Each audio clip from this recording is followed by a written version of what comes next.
Hello दोस्तों, आज हम लोग class 10th Bihar board 2026 exam के लिए टॉप 20 क्वेश्चन लेके आया हूँ।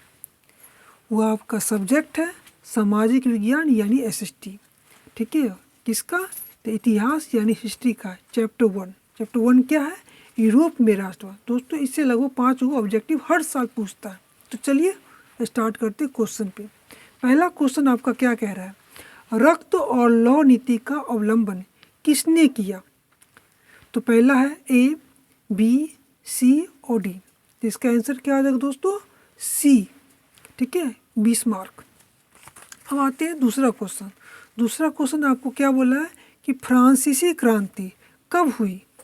ऑप्शन ए, बी, सी और डी।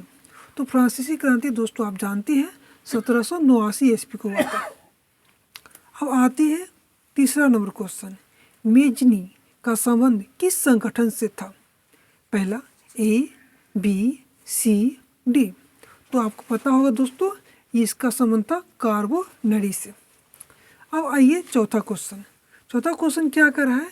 यंग यूरोप और यंग इटली का संस्थापक कौन था? तो ए, बी, सी, डी। तो इसका कौन था संस्थापक? मेजनी। दोनों क्वेश्चन आ सकता है इसलिए। अब आते पांचवा क्वेश्चन। क्या बोल रहा है? फ्रैंकफर्ट की संधि किस वर्ष हुई थी? ए, बी, सी, डी। तो आपका आंसर क्या हो जाएगा? 1871। ठीक है, 1871 में फ्रैंकफर्ट की संधि हुई थी। कभी कभी ये भी क्वेश्चन पूछ देता है कि 1871 में कौन सी संधि हुई थी? तो फ्रैंकफर्ट की संधि हुई थी। अब देखिए, अब आते हैं क्वेश्चन नंबर 5 पे। तो क्वेश्चन नंबर 5 देखिए क्या है? गैरीबाल्डी पेशे से क्या था? तो पहला ए, बी, सी, डी। तो आपका क्या हो जाएगा? ये गैरीबाल्डी पेशे से वो क्या था? नाविक था। तो इसका आंसर क्या हो जाएगा? डी। अब आइए 7वां नंबर क्वेश्चन। क्या बोल रहा है?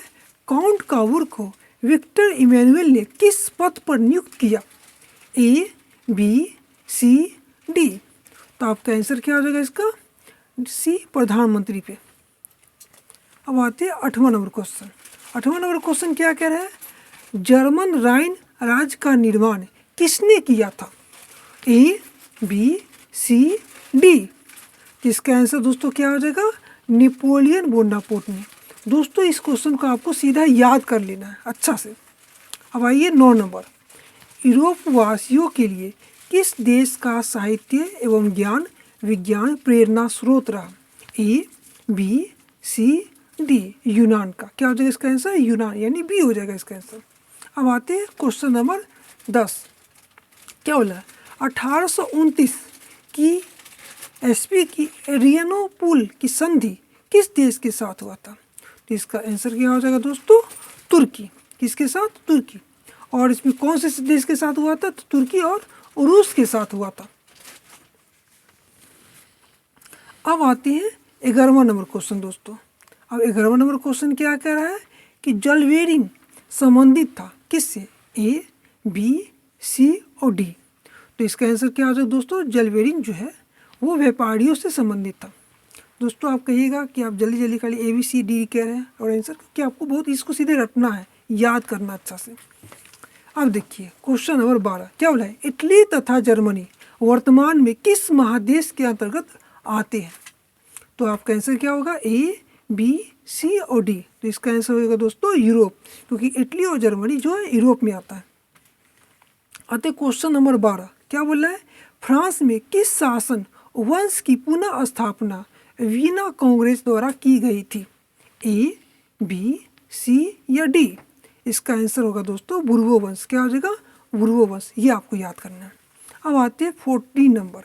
इटली का एकीकरण कब पूर्ण हुआ था? तो ए, बी, सी, डी। तो इसका कब हुआ था? 1871 ईस्वी में। क्या होगा? 1871 ईस्वी में। अब आते हैं इटली के एकीकरण का प्रमुख नायक कौन था? ए, बी, सी, डी। इसका आंसर क्या हो जाएगा दोस्तों? इसका आंसर हो जाएगा दोस्तों इनमें से सभी मेजनी, काबूर और गैरीबाल्डी सभी का योगदान था इटली के एकीकरण में, यानी उसको एक करने में। अब आते हैं क्वेश्चन नंबर 16। लुई फिलिप्स किस देश का शासक था? पहला ए, बी, सी, डी। इसका आंसर दोस्तों हो जाएगा बी फ्रांस। क्या? फ्रांस। अब आते हैं 17 नंबर क्वेश्चन क्या कह रहा है। तो जर्मनी के एकीकरण का प्रमुख वास्तुकार यानी रचनाकार कौन था? ए, बी, सी, डी। इसका आंसर क्या हो जाएगा दोस्तों? बिस्मार्क। क्या हो जाएगा? बिस्मार्क। अब आते हैं 18 नंबर क्वेश्चन क्या हो जाएगा। यूरोप का मरीज किसे कहा जाता है? ए, बी, सी, डी। इसका आंसर क्या हो जाएगा दोस्तों? तुर्की। यूरोप का मरीज जो है तुर्की को कहा जाता है। अब आइए 19 नंबर क्वेश्चन यानी 19 नंबर क्वेश्चन क्या बोला है। हेगेल किस देश का दार्शनिक था? ए, बी, सी, डी। हेगेल जो था वो दोस्तों जर्मनी का दार्शनिक था। इसका आंसर क्या हो जाएगा? सी। अब आइए सन 1870 में फ्रांस और प्रसा के बीच जो युद्ध हुआ था वो कहाँ हुआ था? तो दोस्तों इसका क्या हो जाएगा? ए, बी, सी और डी। सन 1870 में फ्रांस और प्रसा के बीच जो युद्ध हुआ था वो सेडोन में हुआ था। इसका आंसर क्या हो जाएगा? सेडोन। थैंक यू दोस्तों। अगर वीडियो अगर अच्छा लगा हो तो हमारे चैनल को सब्सक्राइब जरूर कीजिएगा और कमेंट में बताइएगा कि आपको कैसा लगा। इसमें हम सुधार कर सकते हैं। Thank you.